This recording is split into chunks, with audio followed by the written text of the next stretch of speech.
जीवन का उद्देश्य क्या है? कभी सोचा है यह प्रश्न ही कितना विचित्र है?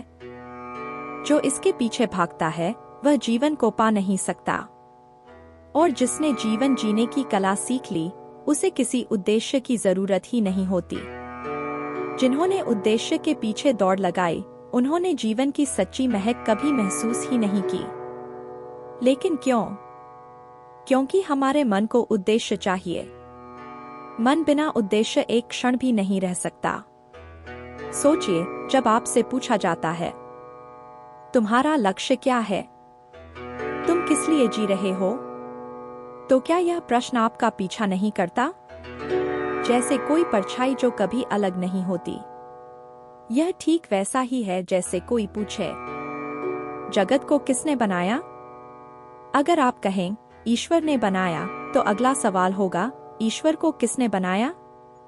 और अगर आप कहें ईश्वर बिना बनाए हुए है तो क्या यह नहीं पूछा जा सकता कि संसार बिना बनाए हुए क्यों नहीं हो सकता? प्रश्न उत्तर से भी बड़ा बन जाता है, और यही जीवन के उद्देश्य के साथ होता है। जब हम पूछते हैं जीवन का उद्देश्य क्या है, तो हम यह मान लेते हैं कि जीवन का उद्देश्य होना चाहिए, और यही भ्रांति हमारा सबसे बड़ा शत्रु है।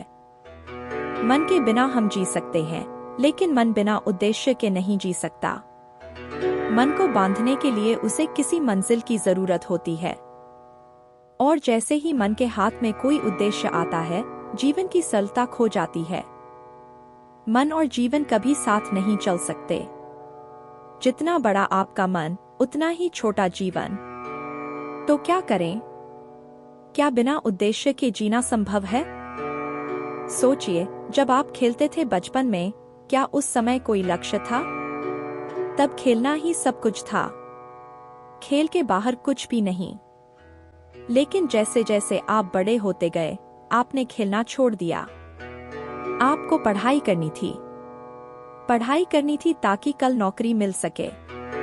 नौकरी करनी थी ताकि भविष्य सुरक्षित हो सके। और इस प्रक्रिया में आज हमेशा खोता गया। एक बार एक शिष्य ने अपने गुरु से पूछा, गुरुजी, जीवन का उद्देश्य क्या है? गुरु ने एक पेड़ से फल तोड़कर उसे दिया और कहा, इसे खाओ। शिष्य ने फल खा लिया और कहा, यह तो बहुत स्वादिष्ट था गुरुजी। गुरु मुस्कुराए और बोले, जीवन का स्वाद भी यही है, इसे बस इस पल में महसूस करो। जीवन का उद्देश्य नहीं है, जीवन स्वयं ही उद्देश्य है। लेकिन हमारा मन इसे मानने को तैयार नहीं होता। हमारी सोच हमें बार बार कहती है, बिना मंजिल के रास्ते का क्या अर्थ? बिना उद्देश्य के जीवन कैसे जिया जा सकता है? लेकिन क्या यात्रा स्वयं मंजिल नहीं हो सकती? क्या आपने गौर किया है, जितना बड़ा उद्देश्य उतना बड़ा अहंकार। यदि आप अपने परिवार के लिए जीते हैं तो आपका अहंकार छोटा होगा। यदि आप देश के लिए जीते हैं तो अहंकार बड़ा होगा। और यदि आप ब्रह्मांड के लिए जीने का दावा करते हैं तो आपका अहंकार विशाल हो जाएगा। यह समाज हमें बचपन से ही सिखाता है कि बिना उद्देश्य के जीवन व्यर्थ है। बच्चा जब खेलता है तो उससे पूछा जाता है, खेलने से क्या मिलेगा? और जैसे ही वह यह सवाल समझने लगता है उसका बचपन खत्म हो जाता है। फिर जीवन में हर चीज साधन बन जाती है और मंजिल हमेशा कल पर टिकी रहती है। लेकिन यह भी सोचिए, अगर हम आज को खो रहे हैं तो कल का क्या करेंगे?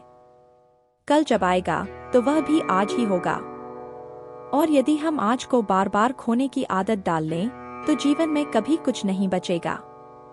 लाओ त्से कहते हैं, जिसने जीवन के हर पल को किसी लक्ष्य के लिए समर्पित कर दिया उसने जीवन को खो दिया। चाहे आपका लक्ष्य धन हो, धर्म हो, स्वर्ग हो या मोक्ष, यह सब आज को मारता है। क्योंकि जो लोग कहते हैं मोक्ष पाना है, उनसे पूछा जा सकता है, मोक्ष का उद्देश्य क्या? अगर मोक्ष भी सिर्फ अंतहीन शांति है तो वह शांति आज क्यों नहीं? जीवन की सच्ची कला यही है कि इसे बस जिया जाए। जहां है, जैसे है, उसी में आनंद खोजा जाए। जो पल आपके पास है वही सबसे महत्वपूर्ण है। जीवन के इस सरल सत्य को समझने के लिए हमें अपने मन की सीमाओं से बाहर आना होगा। हमें यह मानना होगा कि यात्रा ही मंजिल है। तो क्यों न आज से हम प्रयोग करें, उद्देश्य को छोड़कर बस हर क्षण को जिएं, क्योंकि जीवन का असली स्वाद इसी पल में है। और जब आप इसे समझ लेंगे तब आप पाएंगे कि जीवन में कुछ भी खोने जैसा नहीं है।